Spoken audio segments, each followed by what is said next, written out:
malalapitan ang Santo Papa. Alam nyo, napakarami, no? Nakikita po natin sa social media na marami talaga ang matutuwa na masulyapan po lamang kahit sandali ang Santo Papa. Kaya po kanina nakita po natin on the way to Villamor Air Base at maging papunta sa Nunciature ay talagang punong-puno na po ng tao. Meron pong mga naka-wheelchair, meron pong mga may sakit, no? At umaasa sila. Marami sa kanilang nagsasabi na kahit ipinagbawal ang pagdating ng mga o pagpunta ng mga may sakit ay umaasa sila na baka sakaling magkaroon ng milagro pag nakita nila ang Santo Papa. Naglalakad na po ang Pangulo patungo sa red carpet kung saan pagbaba po ng Santo Papa ay siya po ang unang makakasalamuhan nito. Kita po natin meron pong bandila ng ating bansa itong harapan ng Sri Lankan Airlines. Ito po ay patungo na po kung saan bababa ang Santo Papa. Yung bababaan po niyang area, ito po yung 250th Airlift Wing. Air Force Wing sa Villamor Air Base. Matatandaan po natin na 4 na araw na namalagi sa Sri Lanka ang Santo Papa. Marami po siyang nakasalamuha doon. Isa pong mahalagang trip din para kay Pope Francis ang pagpunta niya doon. Matatandaan po natin na ilang dekada na nasadlak sa kaguluhan sa civil war ang bansang Sri Lanka. Meron pong 1 milyon, 1.2 milyon Katoliko sa 20 million, mahigit 20 million na population ng Sri Lanka. At marami rin po ang nagpunta. Inaasahan po natin na sa kanyang magiging concluding mass sa linggo ay kung noong pong pagdalaw ni Pope Francis noong 1995 ay 5,000 tao ang dumulog, 5 milyon tao dumulog dito po sa magiging misa niya sa linggo ay ang estimate po ng pamahalaan ay 6 million people ang tutungo po sa Luneta at sa mga kalapit lugar para po makisali sa concluding mass. Yun po ang magiging huling aktibidad ng Santo Papa sa kanyang 5 araw na pagbisita dito sa ating bansa.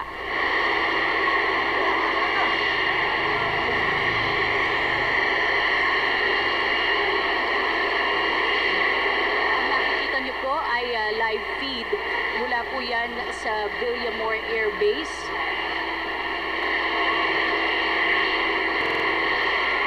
Sado 5:30 po, around 5:55 ng dumating sa bansa ang sinasakyang aircraft ng Santo Papa.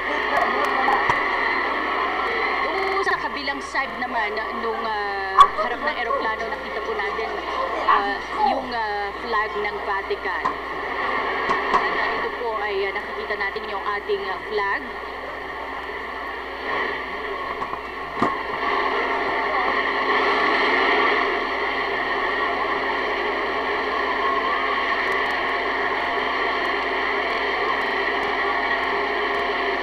Mga welcoming people na ito po mga tao dito sa Villamor Air Base ay kanina pa po nag-practice at nag-antabay.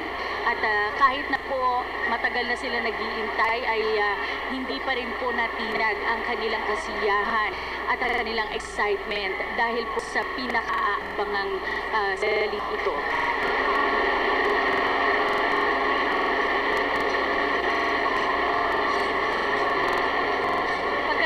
Ng Santo Papa at pagkatapos po ng arrival o welcoming ceremony na igagawad sa kanya ay tutungo na po siya sa Nunciature. Ito po yung residence ng Papal Nuncio na si Giuseppe Pinto. Doon po nakatira at doon po siya mamamalagi sa Papal Nuncio habang nandito po siya sa ating bansa. Marami pong aktibidad ang inihanay para makita, makasalamuha ng Santo Papa ang ating mga kababayan. At isa nga po sa pinaka-highlight niyan, yung pagpunta niya po sa Sabado sa Tacloban at sa Palolete kung saan personal po niya makakasalamuha yung ating mga kababayan kababayan doon na nabiktima ng Super Typhoon Yolanda at maging dun sa kanyang lunch ay meron din po siya makakasama rin na mga kababayan natin na biktima naman ng malakas na lindol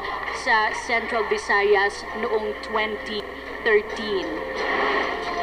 Anticipation. Alam ko excited na po kayong makita yung pagbukas ng front door ng eroplano at makita ang mukha ng Santo Papa. Kung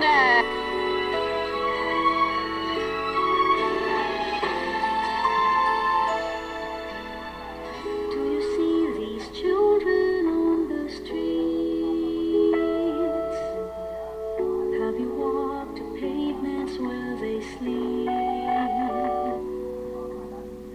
Do you feel their hands when you give them arms? Did you ever give them bread to eat? Have you seen their hearts?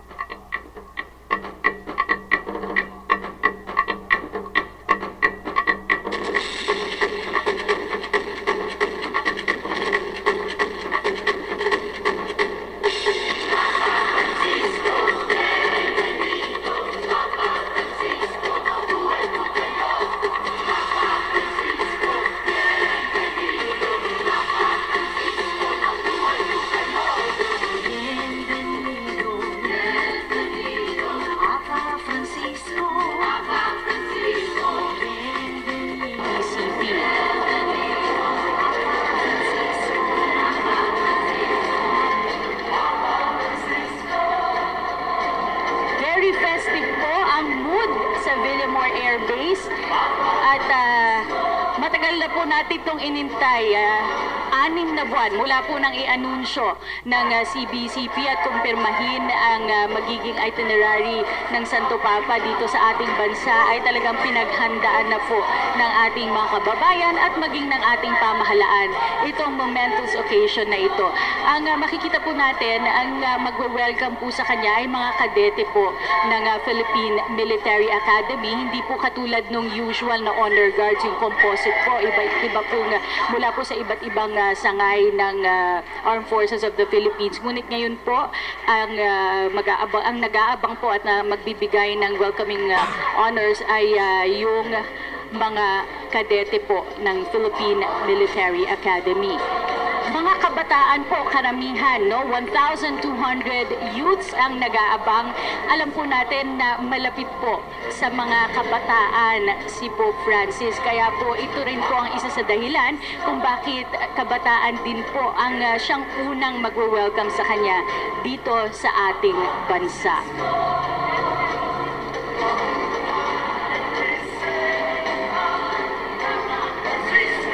Parang suspense po mga kaibigan, no? Medyo inaantay po ang paghihila dito sa eroplano, ang Sri Lankan A340 na siya pong sinakyan ng Santo Papa sa unang stop niya sa kanyang Asian journey dito po. At alam po natin na ang Pilipinas yung ikalawang bansa. Matapos po yan ay tutungo na o babalik na ang Santo Papa sa Roma. Ayan na po, malapit na po at tatapat na po yung eroplano dun sa hagdan kung saan bababa po si Pope Francis.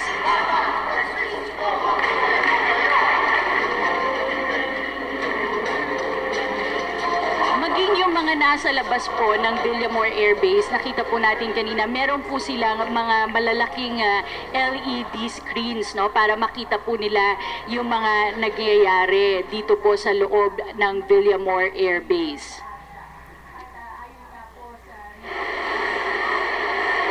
Ayan na.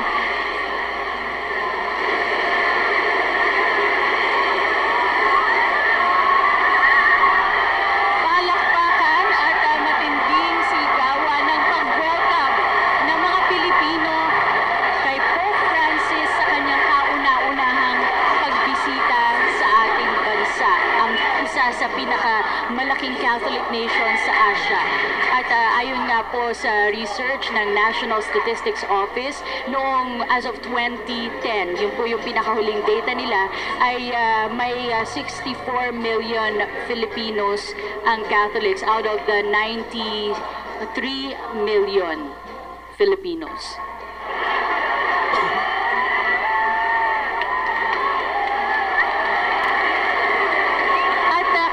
Po ang isang dahilan kung bakit maraming tao dun sa ruta na nag-aabang kay Pope Francis ay dahil po open vehicle ang kanyang sasakyan. Sasakyan po niya ang Pope Mobile na inihanda po para sa kanyang pagdating. Bukas po ang gilid, harap at likod ng Pope Mobile. Kaya po may pagkakataon po na makita ng malinaw ng taong bayan ang Santo Papa habang siya po ay lulan ng kanyang Pope Mobile. Ito pong pagiging open ng Pope Mobile ay upon the request of Pope Francis himself. Ang sinasabi niya, gusto niya bukas ang gilid nito para meron siyang pagkakataon na makisalamuha sa mga tao.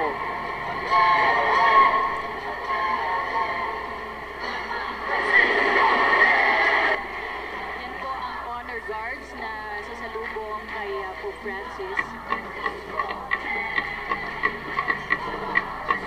Noong mga nakaraang araw po ay sa Villanueva Air Base po ay umuulan tuwing hapon. Pero kapansin-pansin po na ngayon po dahil darating ay sa mga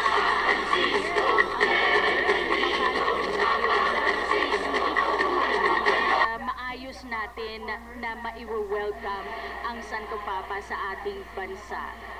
Kilala po tayong mga Pilipino sa pagiging hospitable sa mga bisita, kaya inaasahan po talaga na magiging mainit ang ating pagtanggap sa Santo Papa.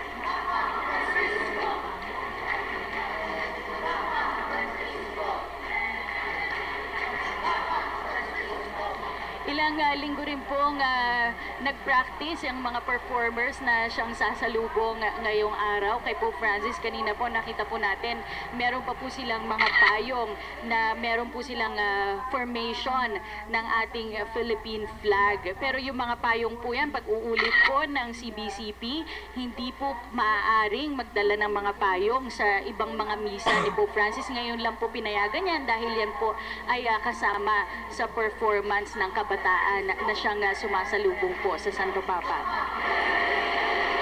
5:48 na po ng hapon. A few minutes earlier nang lumapag ang sinasakyan ang Sri Lankan A340 flight ni Pope Francis. Yan po yung days, dyan po mamaya tatayo ang Santo Papa katabi ang Pangulong Benigno S. Aquino III. Matapos po siyang ipakilala dun sa mga miyembro ng delegasyon, dyan po sila tatayo at saka po patutugtugin muna yung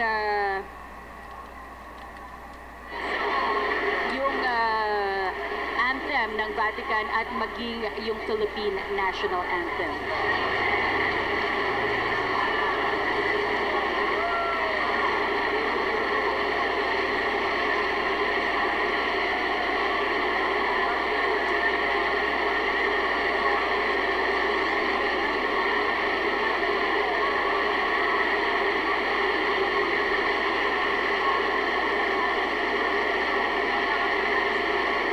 Suspense na nag-aabang with bated breath ang mga tao sa Villamor Air Base. Ayan po, nasilayan na po natin mula sa bintana si Pope Francis at napakalaki po ng ngiti niya sa kanyang mga labi. Mukhang tuwang-tuwa po siya sa magandang welcome na igagawad sa kanya ng ating mga kababayan. Overwhelming sense of joy ang nararamdaman ng mga nag-aabang sa pagbaba ng Santo Papa. Marami po nagsasabi, buksan na daw po ang pintuan para makababa na at makita na nila ang Santo Papa. Sigurado po ako kahit kayo po na mga nanonood sa inyong television screens ay talagang excited na rin dito sa panahong ito. Alam po natin na holiday po ngayon, kaya marami po sa ating mga kababayan ang nanonood. Hindi po holiday para sa amin, pero okay lang po, ginagawa po namin ito dahil isa pong karangalan ang maging bahagi ng isang napakahalagang okasyon na ito.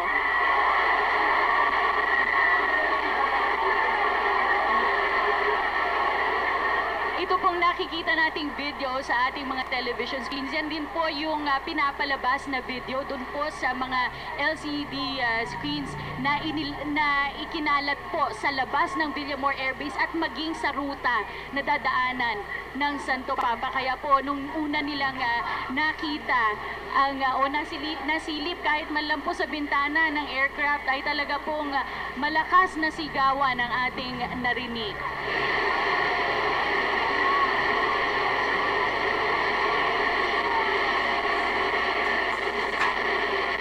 Excited na rin po ang Pope, no? Nakita po natin na panay ang kanyang pagsilip sa labas, no? Mukhang excited na siya na mag-disembark at makita ang mga Pilipino na siya namang talagang magiging mainit at puno ng pagmamahal ang pagtanggap sa kanya.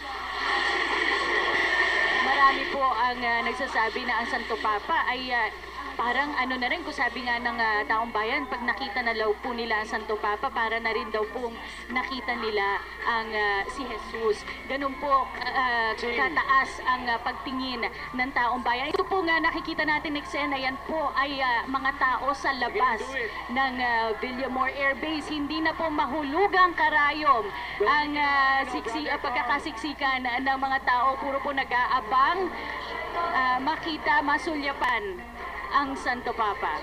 Ito po ang unang araw, 5 araw po mamamalagi sa ating bansa si Pope Francis para po sa kanyang state and pastoral visit. Medyo nagdidilim na po, no? It's 5:53 in the afternoon. Nagdidilim na po ang kalangitan, ngunit hindi po niyan matitinag ang ating mga kababayan na patuloy na nag-aabang. O mamaya makikita po natin yung mga bata. Ayan po.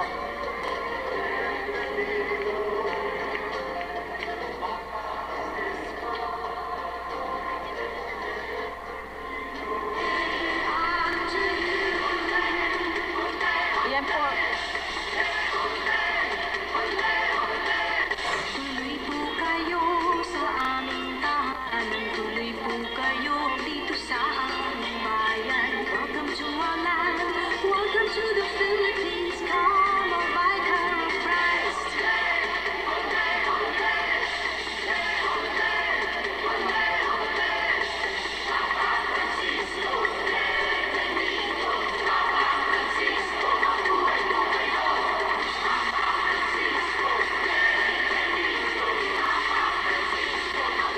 Magbasa hanggang ngayon po, 5:54, mga 20 minuto na po mula nang lumapag sa Villamor Air Base ang aircraft ng Santo Papa at ng kanyang delegasyon.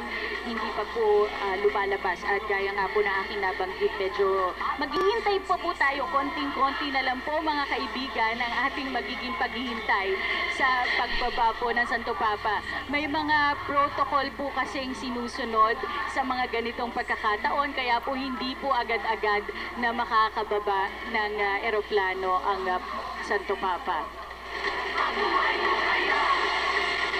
Yung dalawa pong bata kanina, na maliit na bata na nakita po natin na may hawak na bouquet, gaya nga po na aking nabanggit, sila po ay ang magbibigay, mag-aabot ng bouquet kay Pope Francis pagkatapos po niyang kamayan ang ating Pangulo. Ang dalawang bata po ito ay mga orphan po. Sila po ang napili para maging mapalad na sumalubong at makalapit sa ating Santo Papa. Yung eksena po sa labas na nakita natin, meron pong mga inihandang mga concrete barrier. Maging dito po sa Villamor Air Base, nakita po natin mga asul na concrete barrier. Hinanda po ang PNP at AFP na mga barriers. At paalala po nila dun sa ating mga kababayan na nag-aantay sa mga ruta, huwag po kayong liliban at huwag niyo pong itutumba itong mga concrete barrier na ito dahil hindi po maaaring salubungin at dumugin ang automobile para hindi po maantala ang pagbibiyahe ni Pope Francis. At ayon nga po sa PNP, aarestuhin at papatawan ng multa yung mga magtatangkang gumawa nito.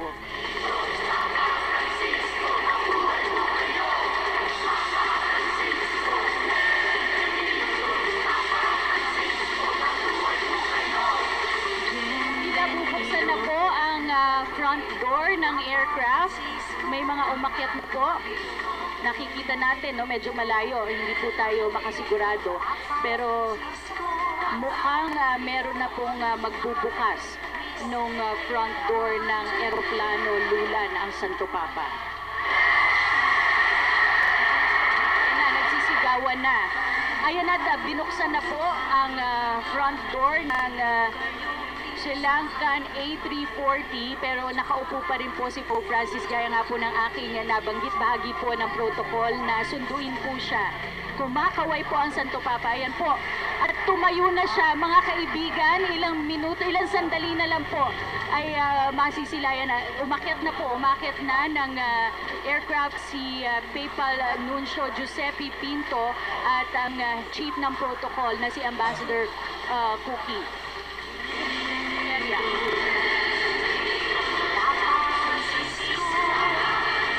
Susunduin po nila sa loob si Pope Francis, matapos po yan bababa po muli si Ambassador Feria.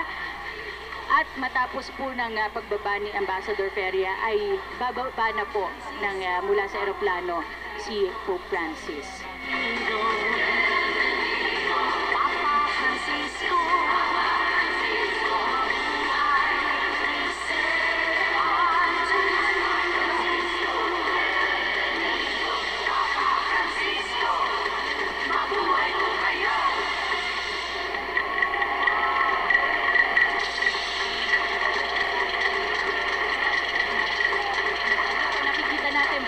Na po mula sa loob ng aeroplano si Ambassador Cookie Feria. Siya po ang chief ng protocol.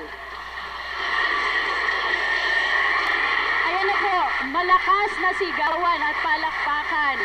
Malakas po ang hangin sa labas, ngunit hindi po nito, the Pope is unfazed. We can see joy in his face upon his arrival here in the Philippines.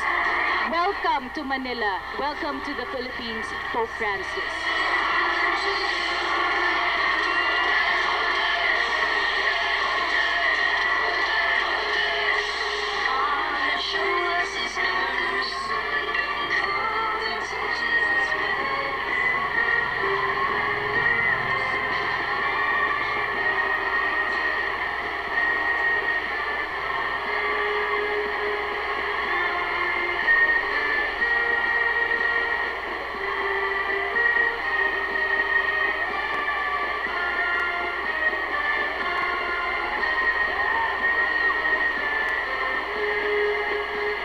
Tatayo na po sila sa dais at tutugtugin po ang Pontifical Anthem, matapos ito ang Philippine National Anthem.